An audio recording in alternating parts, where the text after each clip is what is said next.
మనం చాలా రోజుల నుండి అడుగుతున్నాం అనమాట నాన్ వెజ్ అని.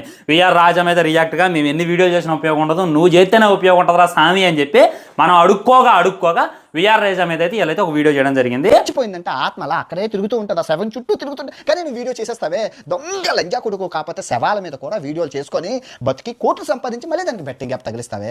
అందరి మీద చేసిండు, మన ఇమ్రాన్ మీద చేసిండు, లోకల్ బెనాన్ మీద చేసిండు, హర్ష సాయి మీద చేసిండు. వాళ్ళందరూ మ్యాక్సిమం మూసుకొని ఉన్నారు. కానీ ఎంత అంటే విఆర్ రాజా గారు అంత ఇప్పటిదాకా వీడికి నేను రెస్పెక్ట్ ఇచ్చేవాడిని, ఇప్పుడు వీడికి రెస్పెక్ట్ ఇస్తే నా చెప్తా నీ కొట్టుకున్నట్టే. పతిర్వత పరవన్నం వడితే తెల్లారేదాకా సలారేదంటే తెల్లారేదాకా అంత పతిర్వత మాటలైతే మనోడైతే మాట్లాడుతుండో. నాన్ వెజ్ నిన్ను అడిగింది ఏంది, నువ్వు చెప్పేది ఏందిరా బాడుకోగా, ఏమని అడిగిండు నిన్ను? నీ వల్ల బెట్టింగ్ యాప్ల్లో చాలామంది నష్టపోయారు, కొన్ని కోట్ల నష్టం జరిగింది, వాళ్ళందరికీ నువ్వు వీరా అని చెప్పి అడుగుతుండు. నువ్వు దానికి సమాధానం చెప్పినావా? ఏం సమాధానం చెబుతుండు? మొత్తం డొంక తిరుగుళ్ళు. అసలు అంత నిబ్బాన కంటికి నీ సబ్స్క్రైబర్స్ అంటే అంత లుచ్చాగల్లాగా వస్తున్నారు వాళ్ళు. ఎంత డైవర్ట్ చేస్తానంటే అంత బ్రెయిన్ వాష్ చేస్తాడు.